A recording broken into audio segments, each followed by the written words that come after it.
പശ്ചിമ ബംഗാളിൽ പതിറ്റാണ്ടുകൾ നീണ്ട പോരാട്ടത്തിനൊടുവിൽ തൃണമൂൽ കോൺഗ്രസിനെ അധികാരത്തിൽ നിന്നും താഴെയിറക്കിയ ബി.ജെ.പി. സംസ്ഥാനത്ത് രാഷ്ട്രീയ വേട്ടയാടലിനും പ്രതികാര രാഷ്ട്രീയത്തിനും തുടക്കമിടുകയാണ്. സുവേന്ദു അധികാരി മുഖ്യമന്ത്രിയായി അധികാരമേൽക്കുന്നതിന് മണിക്കൂറുകൾക്ക് മുൻപേ നാണക്കേടിന്റെ പുതിയ ചരിത്രം എഴുതുകയാണ് ബംഗാൾ പോലീസ്. ജനവിധിക്ക് ബി.ജെ.പി. അനുകൂലമായതോടെ അതുവരെ സർക്കാരിന്റെ ഭാഗമായിരുന്ന ഉദ്യോഗസ്ഥ വൃന്ദം കാവ്യപടയുടെ ദാസ്യപ്പണി തുടങ്ങിക്കഴിഞ്ഞു എന്നതിന്റെ തെളിവുകളാണ് പുറത്തുവരുന്നത്. ഭരണമാറ്റം ഉണ്ടായ ഉടൻ തന്നെ കൊൽക്കത്ത പോലീസ് തന്റെ ഔദ്യോഗിക എക്സ് അക്കൗണ്ടിൽ നിന്ന് മുൻ മുഖ്യമന്ത്രി മമതാ ബാനർജിയെയും അഭിഷേക് ബാനർജിയെയും അൺഫോളോ ചെയ്തു. പകരം പ്രധാനമന്ത്രി നരേന്ദ്രമോദിയെയും അമിത്ഷായും ഫോളോ ചെയ്തുകൊണ്ടാണ് പോലീസ് സേന തങ്ങളുടെ പുതിയ യജമാനന്മാർക്ക് മുന്നിൽ വിധേയത്വം പ്രഖ്യാപിച്ചിരിക്കുന്നത്.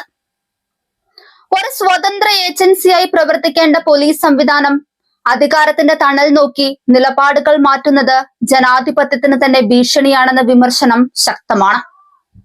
ബി.ജെ.പി. കേന്ദ്ര നേതൃത്വത്തെ പ്രീണിപ്പിക്കാനുള്ള ഉദ്യോഗസ്ഥരുടെ ഈ വെപ്രാളം ബംഗാൾ സിവിൽ സർവീസിന്റെ തകർച്ചയുടെ സൂചനയാണെന്ന് രാഷ്ട്രീയ നിരീക്ഷകർ ചൂണ്ടിക്കാട്ടുന്നുണ്ട്.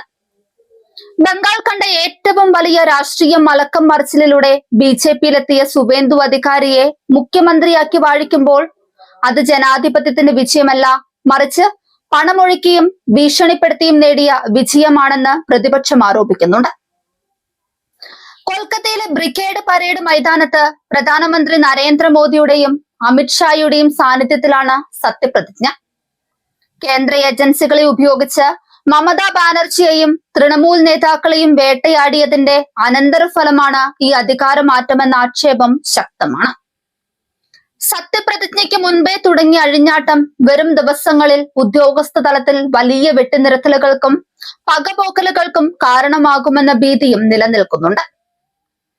ബംഗാളിൽ സദ്ഭരണം കൊണ്ടുവരുമെന്ന് അമിത്ഷാ അവകാശപ്പെടുമ്പോഴും പോലീസിനെ രാഷ്ട്രീയ ആയുധമാക്കിക്കൊണ്ടുള്ള തുടക്കം വലിയ ആശങ്കകൾക്കാണ് വഴിവെക്കുന്നത്.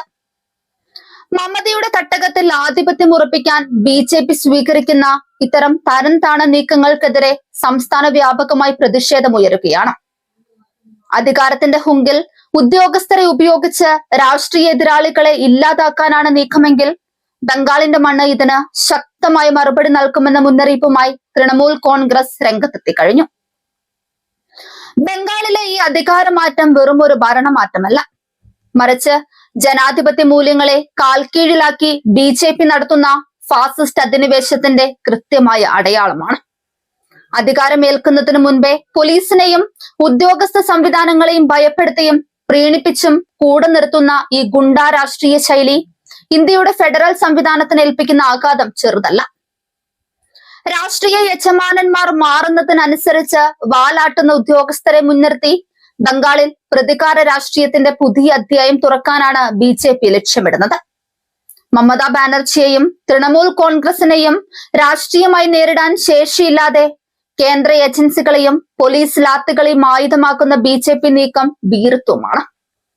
ജനഹിതത്തെ അട്ടിമറിച്ചും പണമൊഴുക്കിയും നേടിയ ഈ അധികാരം എത്രകാലം നിലനിൽക്കുമെന്നത് കണ്ടറിയേണ്ടതാണ്. ഉദ്യോഗസ്ഥരെ ചാവേറുകളാക്കി പ്രതിപക്ഷത്തെ നിശബ്ദമാക്കാമെന്ന ബി.ജെ.പിയുടെ വ്യാമോഹം ബംഗാളിലെ തെരുവുകളിൽ ജനകീയ പ്രതിരോധമായി ആളിപ്പടരുമെന്ന കാര്യത്തിൽ സംശയമില്ല. അധികാരത്തിന്റെ ഹുങ്കിൽ ജനാധിപത്യത്തെ കശാപ്പു ചെയ്യുന്ന ബി.ജെ.പിക്ക് വരും നാളുകളിൽ ബംഗാളിന്റെ മണ്ണിൽ നിന്ന് കനത്ത വില നൽകേണ്ടി വരും.